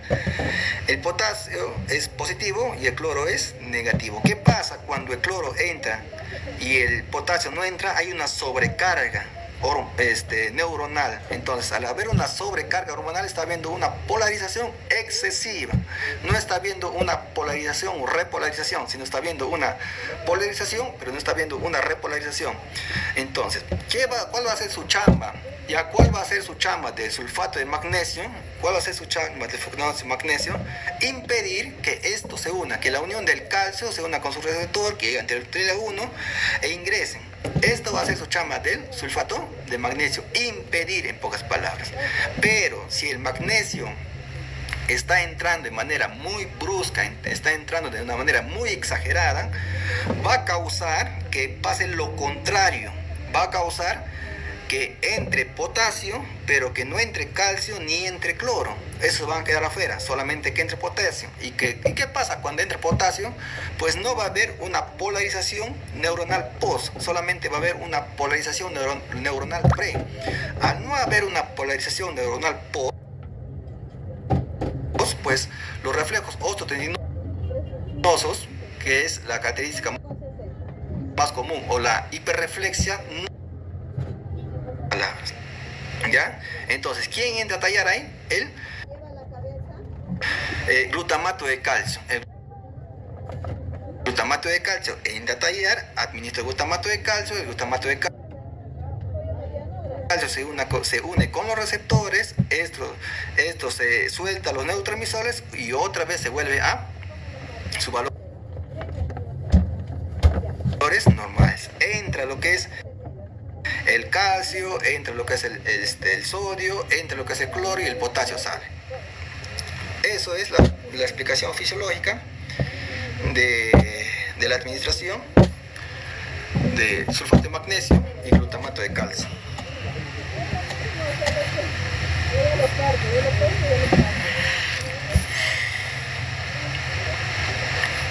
¿Qué va a pasar? ¿Qué va a pasar en el... A ver, vamos a ver.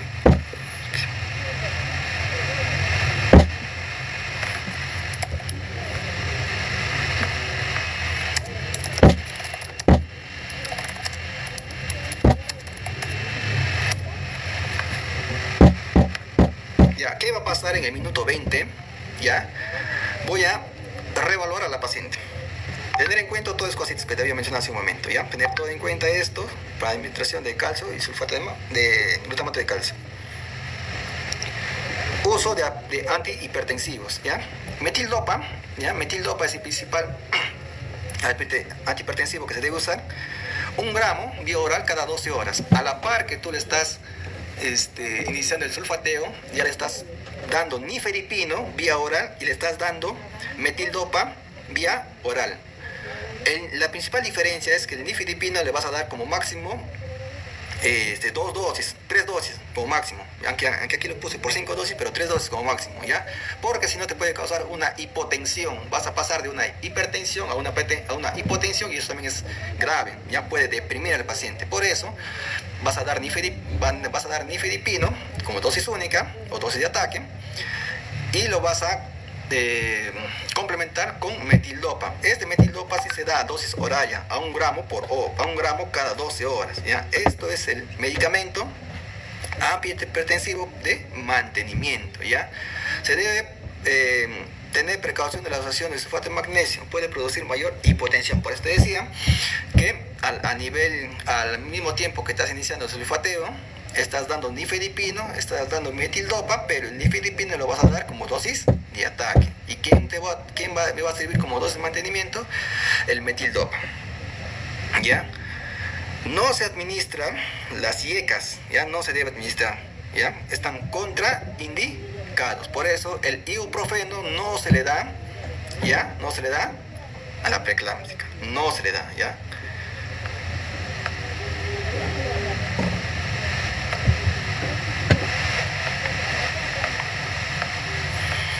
Uso de corticoides. En caso que la gestante tenga de 32 a 34 semanas, ¿ya? Se procede a administrar corticoides. Por eso, cuando tú haces una referencia, estás de tu puesto nivel 1.1, 1.2, 1.3 y lo vas a derivar a 1.4, quizás especializado, al mismo tiempo que estás iniciando neuroprotector con sulfato de magnesio, al mismo tiempo que estás iniciando antihipertensivos con metildopa, nifedipino, al mismo tiempo también estás iniciando maduración pulmonar en una gestante que está entre las 32 y 34 semanas, maduración pulmonar. ¿Con qué vas a madurar? Con betametasona, 12 miligramos cada 24 horas por 2 días. Y lo vas a repetir a las 48 horas. Y se termina el embarazo, ya se termina el embarazo. En gestaciones que están de 24 y 31 semanas, se debe administrar corticoide y tratar de manejar de manera expectante hasta donde sea posible. Aquí sí, si tiene menor de 31 semanas, igual se le inicia maduración pulmonar y aquí se tiene que tener el mayor tiempo posible, de lo posible la gestante se tiene que tener ahí, porque la idea es que si tengo una gestante 31 semanas, 30 semanas, 28 semanas, me llegue hasta las 34 semanas, o ya exagerando 33 semanas, me lleguen para que los neumocitos tipo 2, empiecen a cumplir su función apenas el bebé nazca, porque si no hay formación de neumocito tipo 2 que se forma entre las 31 y 33 semanas, fácilmente ese bebito me va a nacer y me va a producir una apnea y se va a morir, va a estar incubadora, se va a complicar ese bebito, ¿ya? ¿Por qué se produce?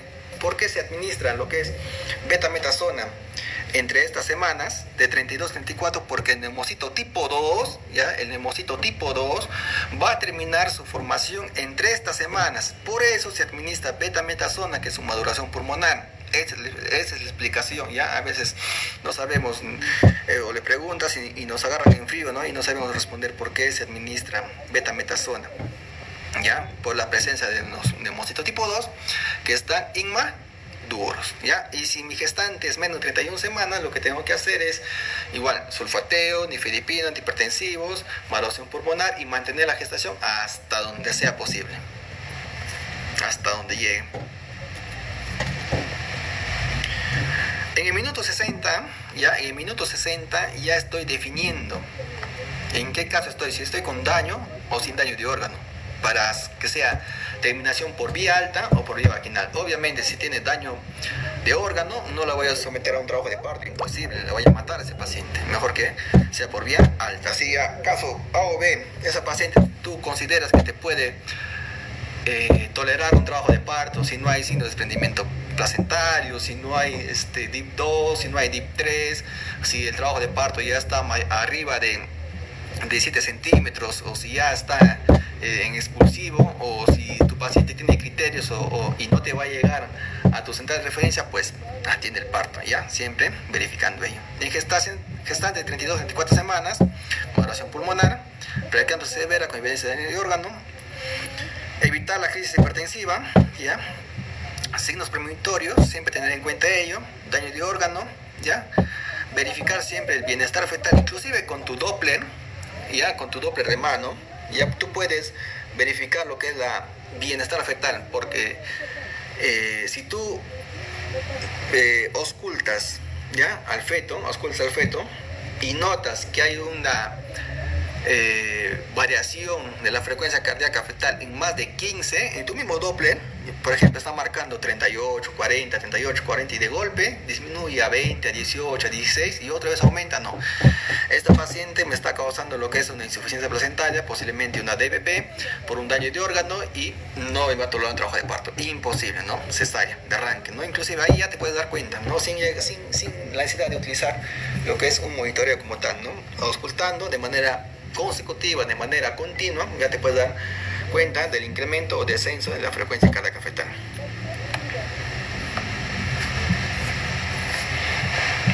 Controles postparto.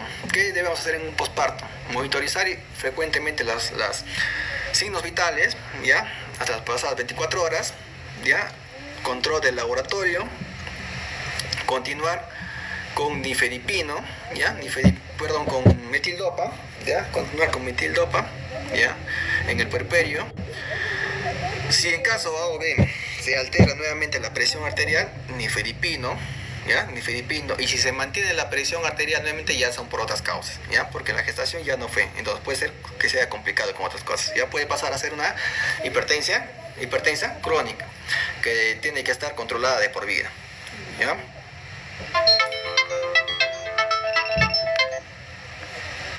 Entonces, todo ello tener en cuenta para la control puerperal, ¿ya? AINES está contraindicado y diagnóstico de alta si su presión se normaliza, ¿ya? Se normaliza.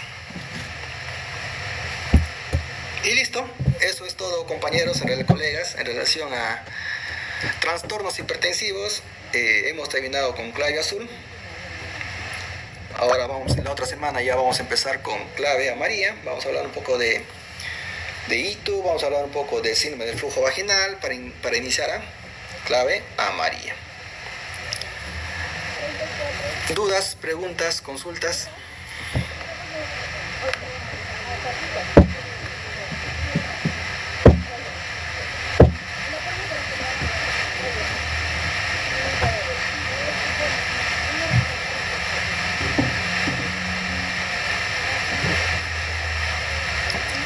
¿Qué tal les ha parecido la exposición?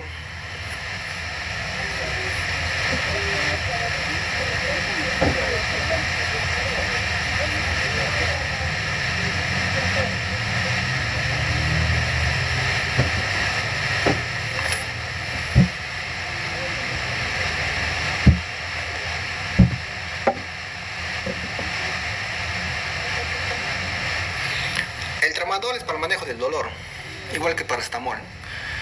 Ya no se debe utilizar AINES, por eso te mencionaba hace un momento, el ibuprofeno contraindicado, no se debe utilizar. Tramadol para controlar el dolor, igual que paracetamol.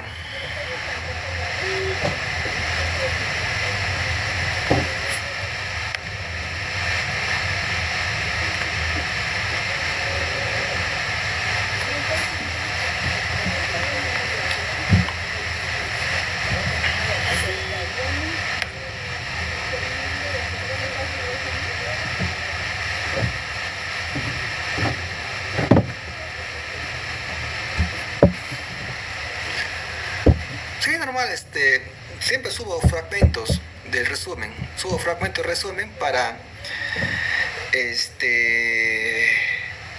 he pasado, me han pedido, escríbeme al interno y les paso, ¿no? Cuando terminé de hablar de clave roja, me han escrito colegas y les he pasado mi diapo, ¿no? No tengo ningún problema en pasarlos eso. Pero sí, porfa, no lo pirateen, porque sí lo paso con mi nombre. No me lo vayan a piratear. Porque en realidad es un trabajo, ¿no? Hacer todo esto, ponerlo de manera resumida. ¿Ya? Sí, escríbame al interno y se las paso sin ningún problema. Pero no me lo vayan a piratear.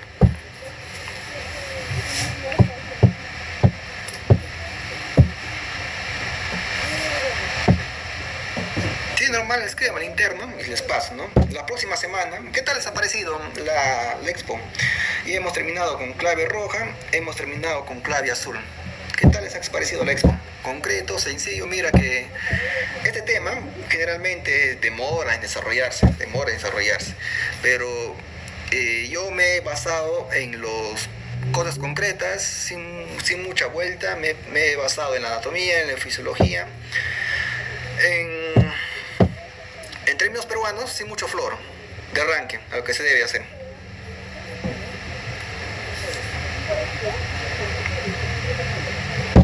Cuando es una clase teórica, en realidad se habla de mucho más, ¿no? Se habla de más cosas, en realidad. Pero como estamos como tema de la virtualidad y solamente este es un repaso, pues hablar de temas concretos. Ya la próxima ocasión vamos a ingresar.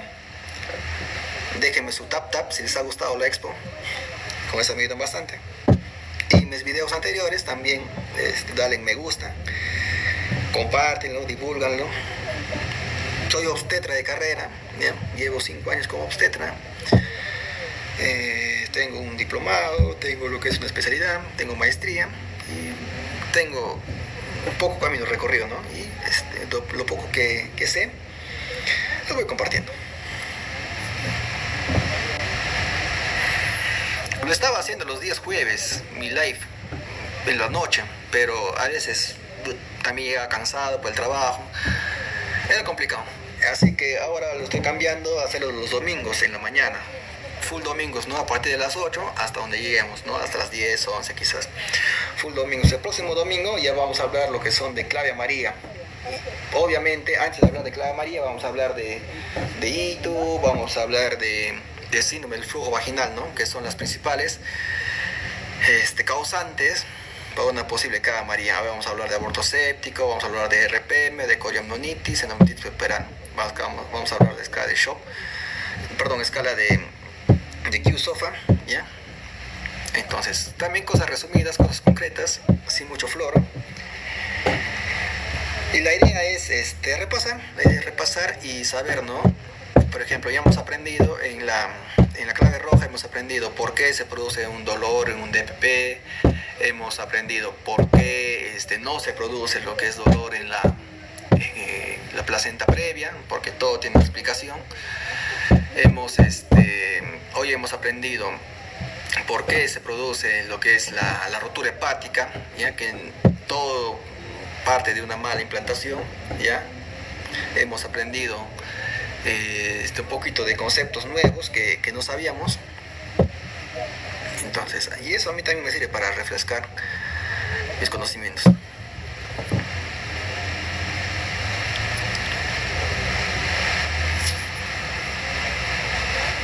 También pueden enviar su regalito sin ningún tipo de restricciones. Con eso me ayuda.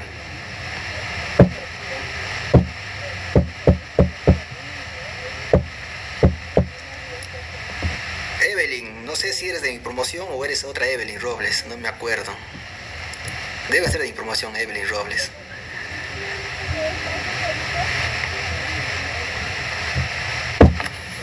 Entonces,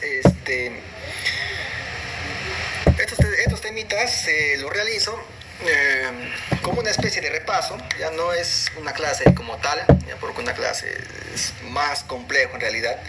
Es un repaso de los puntos claves, cosas que a veces se nos es difícil entenderlo en clases, pero con estos repasos breves, con los conceptos claros, siempre explicando el porqué de las cosas, pues lo entendemos más rápido, ¿no? Inclusive ya te expliqué cuál es la función del sulfato de magnesio y cuál es la función del glutamato de calcio a nivel neuronal, ¿no? Te expliqué. Y ya si algún día alguien te pregunta, ¿no? ¿Por qué le administras sulfato de magnesio? O por qué simplemente no le das nifedipino nomás, ¿no?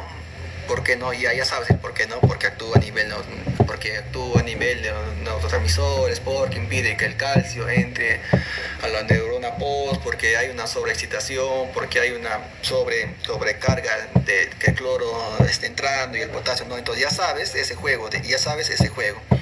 Entonces siempre es bueno preguntar, porque a veces hay colegas o hay doctores médicos que nos quieren minimizar, ¿no? Porque somos obstetras, solamente piensan que solamente sabemos lo normal. Error, grave error. El obstetra también sabe lo patológico para prevenir precozmente alguna alteración, ¿no? Tiene que saber lo patológico, ¿ya? Entonces, saludos. De Bolivia, acá, hola, ¿qué tal? De Bolivia tengo, actualmente trabajo con un médico de Bolivia, muy bueno. De Bolivia también están saliendo buenos médicos, ¿no?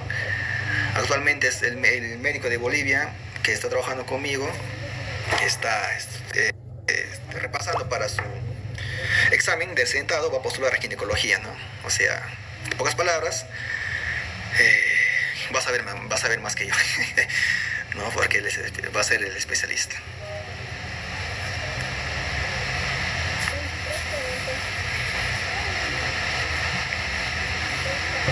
¿Dudas, colegas? ¿Dudas, preguntas, consultas?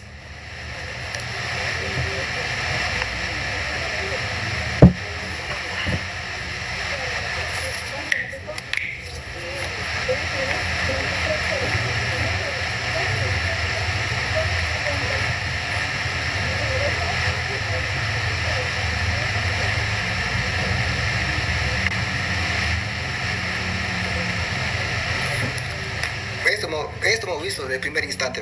Hemos pasado por clave, hemos hablado de hemorragias, de la primera mitad del embarazo, de la segunda mitad del embarazo, hemorragia intraparto. Hemos hablado de aborto, ectópico, enfermatoformplástica, hemos hablado de un cuadro diferencial entre los diversos tipos de abortos.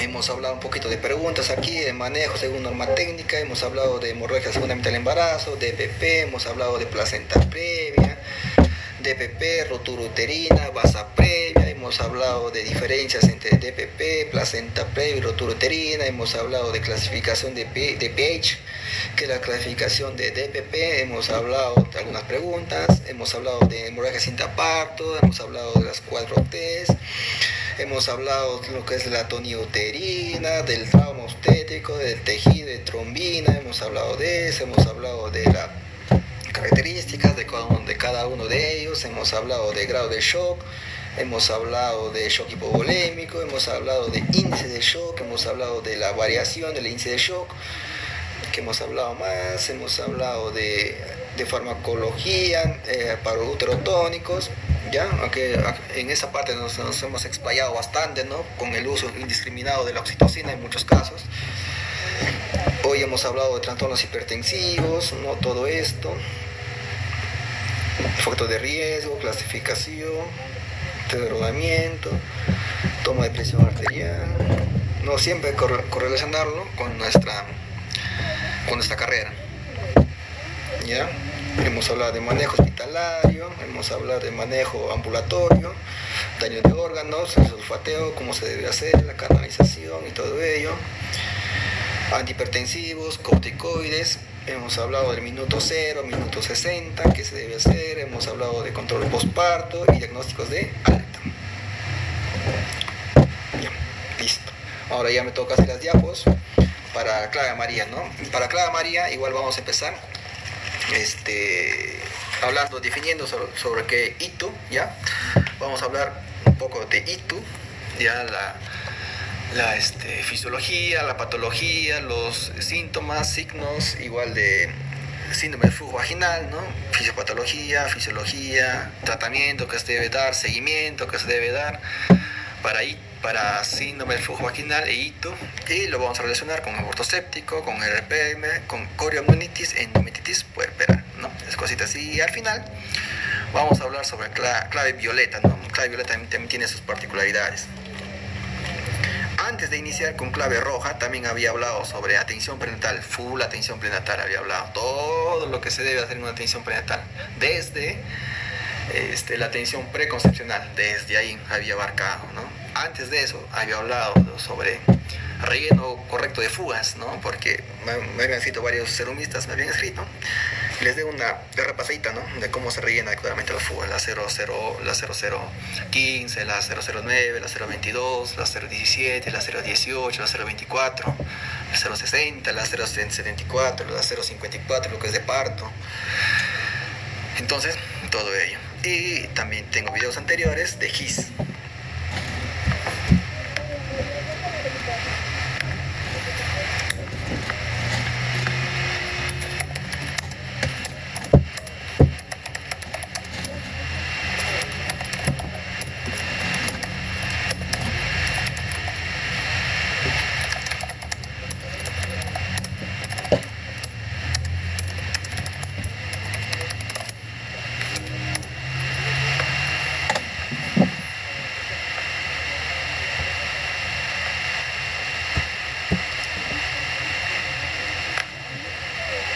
Ya. Entonces, el otro domingo, también a las 8, y tengo que ver primero mi horario. A ver, vamos a ver mi horario, cómo va mi horario. ¿Cómo está mi horario? Porque si tengo todo en la mañana va a ser complicado, sería en la tarde. Vamos a ver, ¿dónde estás?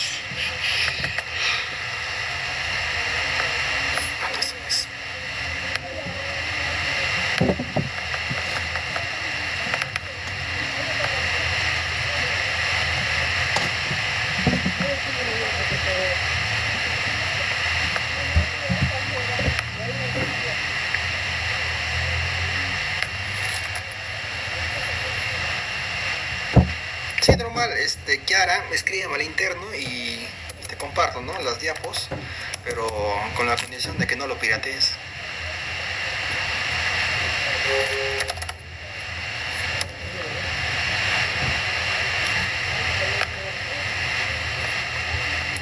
Los videos anteriores lo he subido por partes, ¿no? Las cosas más importantes lo he subido, o sea, toda la clase tampoco no he subido porque es complicado, subir todo, ¿no? Pero sí, por partes, les subí las cosas más importantes, está en mi perfil.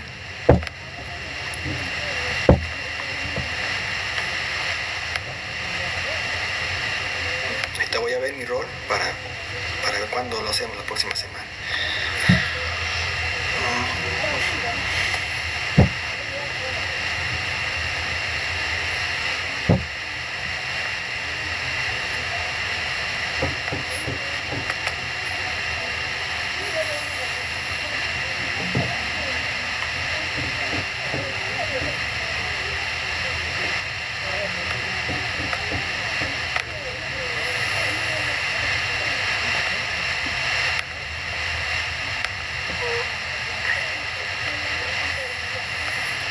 Hoy estamos 10, la próxima semana es 17, que tengo el día 17.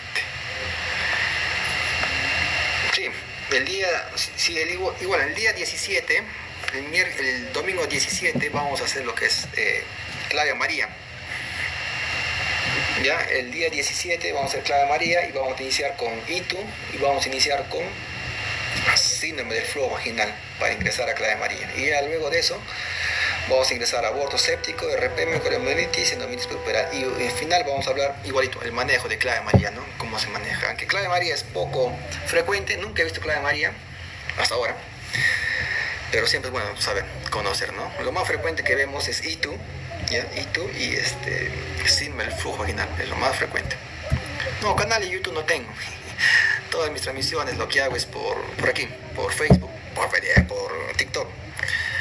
Y la hora, el día domingo, a las 8 en punto, igual, a las 8 en punto vamos a empezar, ya, hasta las 7, yo creo que las 7 y media, término medio, 7 y media hasta las 10, porque ya de eso me tengo que cambiar, me tengo que alistar, comprar el almuerzo, todo eso para irme a mi turno en la tarde.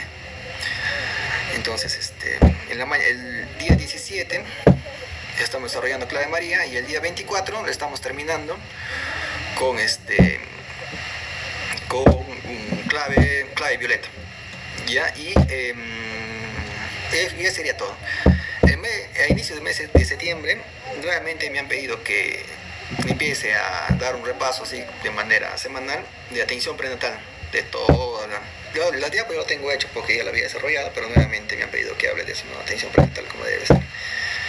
También me han pedido que hable un poco de monitoreo, ¿no? Conceptos clásicos, conceptos básicos, monitoreo, full monitoreo.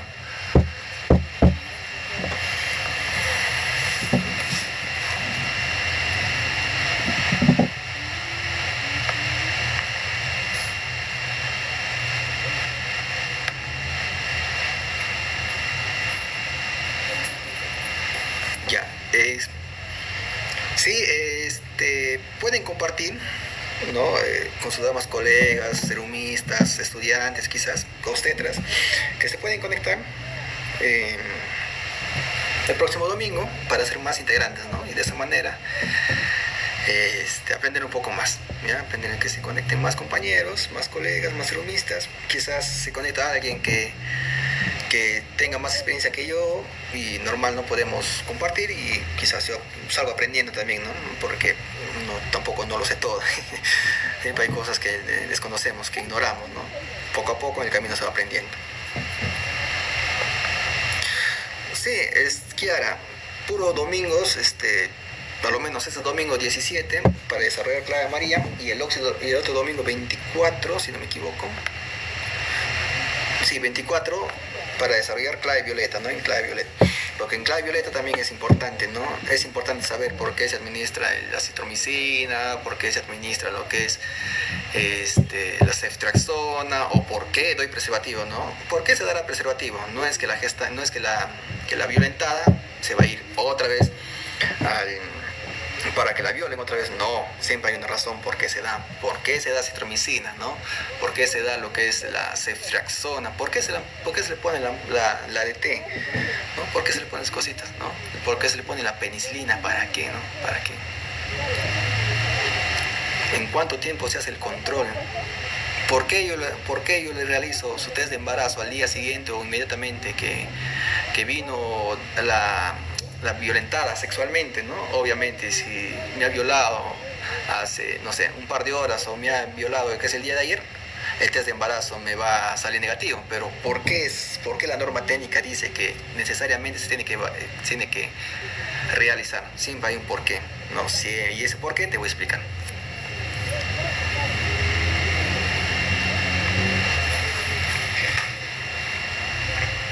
La manera como yo he aprendido lo que es obstetricia es siempre interrogándome el porqué. Siempre me gusta saber el porqué. Si tú sabes el porqué, ya sabes todo, así de sencillo. Pero si no sabes el porqué se genera tal cosa o por qué se da tal cosa, ya fuiste. Estás haciendo tu trabajo de manera mecánica. Siempre es importante saber el porqué. Inclusive hay un porqué, ¿cómo te digo? ¿Cómo te explico?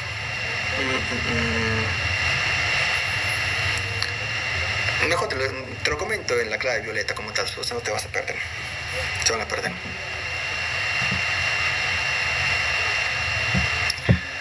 Claro, si ya tienes 40 semanas, ya estás a término.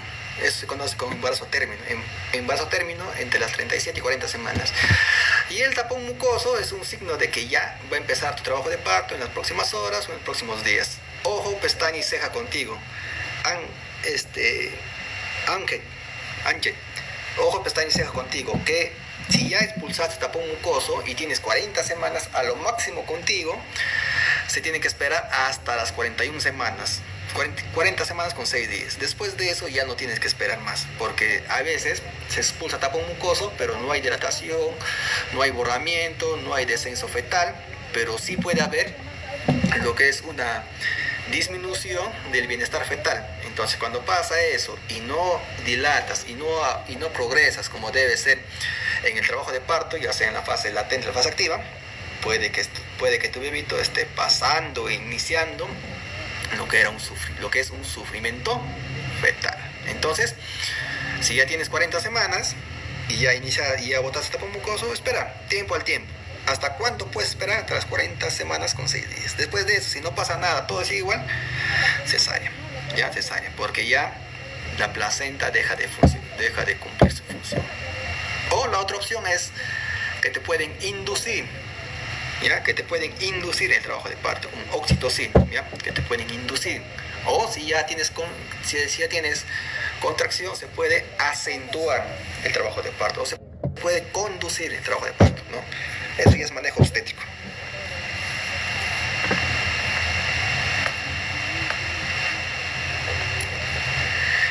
Listo, nos quedamos hasta las 11 para poder culminar el live.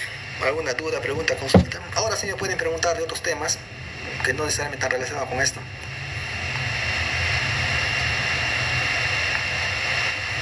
En estos 7 minutos que nos quedan.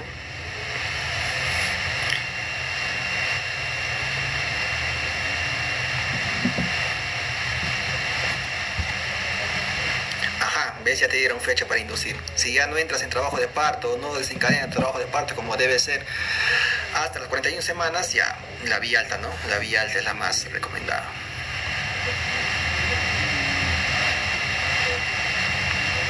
Sí, metronidazol sí se puede dar, no hay ningún problema. Se le puede indicar metronidazol para tratamiento de flujo vaginal. Inclusive metronidazol, clotrimazol podrías dar, no hay ningún problema. Metronidazol vía oral y clotrimazol vía vaginal. Metronidazol sí se puede dar en el embarazo, sin ningún tipo de problemas.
A ver, vamos a ver.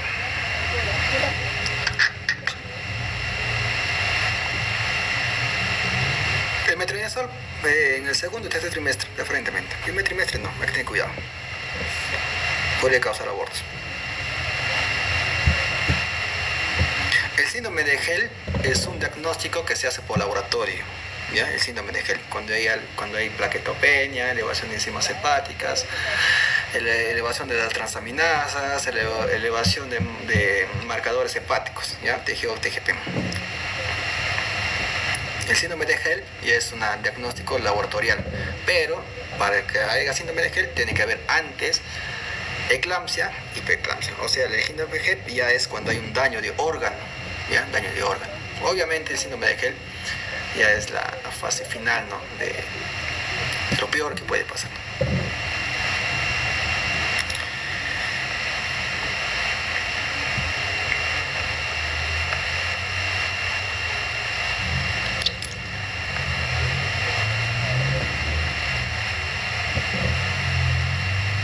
Listo, ¿alguna duda, otra pregunta? Antes de terminar, hasta las 11 nos quedamos, o bueno, me quedo, o ya tengo que hacer otras cositas. Cualquier información,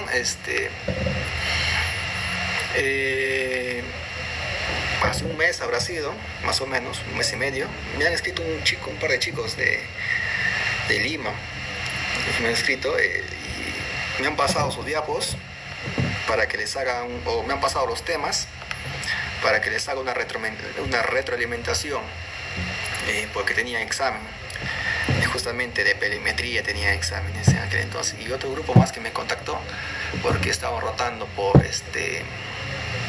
o sea, eran estudiantes y estaban rotando por hospitalización y le habían programado como parte de su finalización de su rotación practicantes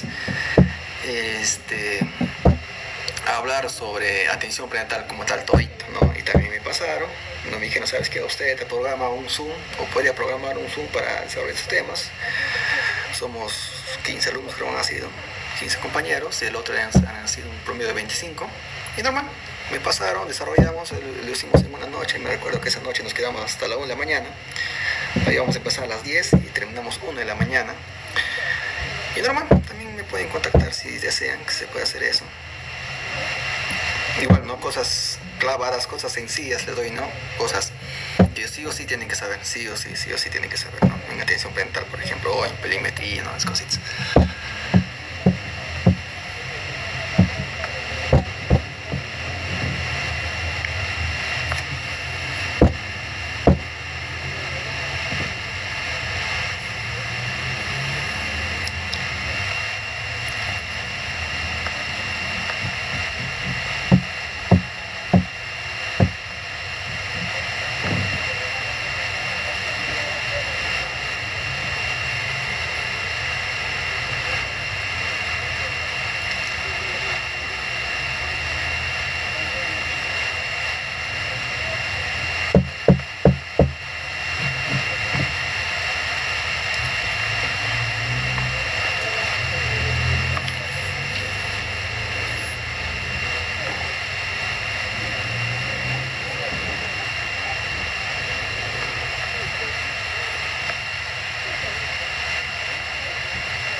Ok, compañeros, colegas, fue un placer, fue un gusto haber compartido esta información con ustedes. Ya será hasta una semana, el próximo domingo, donde vamos a hablar de clave amarillo. Ya, un placer, un gusto haber estado con ustedes, ser parte del live, y para el próximo domingo pasen la voz, pasen la información a más colegas, a más compañeros, para que se puedan unir, a más internos, más estudiantes o obstetras quizás, que quizás quieran refrescar su memoria, sin ningún tipo de problemas, ya, para poder hacer un poco más, y de esa manera ampliamos más nuestra carrera, ¿no? Hacemos más visible nuestra carrera, porque a veces la obstetricia no es bien conocida porque no hacemos visible, no generamos eco.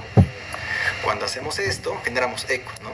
Ya se enteran que hay un obstetra que habla más de estos asuntos, que se concentra en hablar temas de pregrado, para que nos pueda servir en el internado, para que nos pueda servir lo que decía en el CERMO, para que nos pueda servir lo que son en la etapa de profesionales. Entonces, todo ello, pasen la voz para poder la próxima hacer un poco más, un número más incrementado.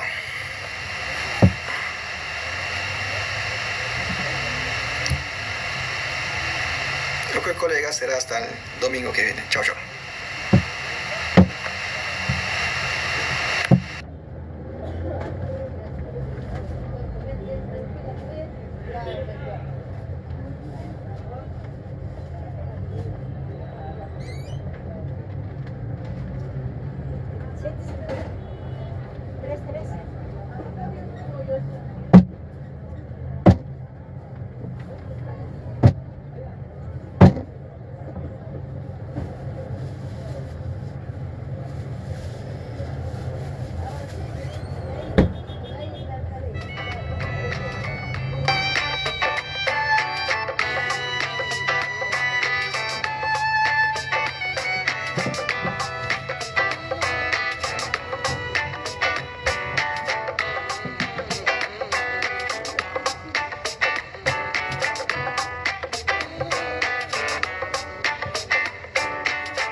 on walking on the road to Zion.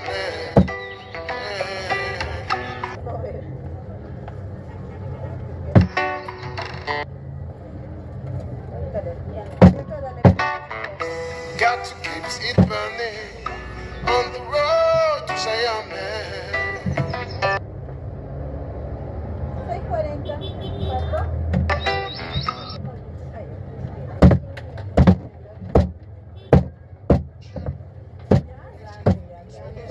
And prosperity is in the book and prince and tragedy, but in the plans and the means and strategy.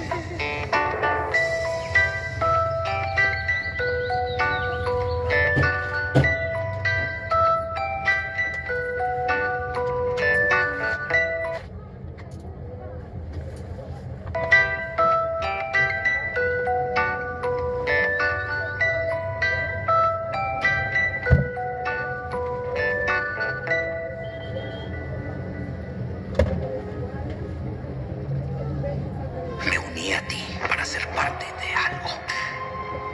Estás construyendo un arma, una superarma. Hay un futuro aquí para los osados. Bienvenida a la rebelión.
Smell of you is on me still.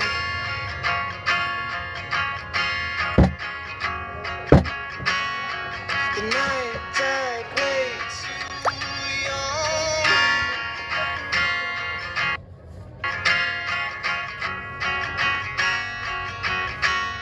This feeling is alive and well.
Terminó ya. Detente.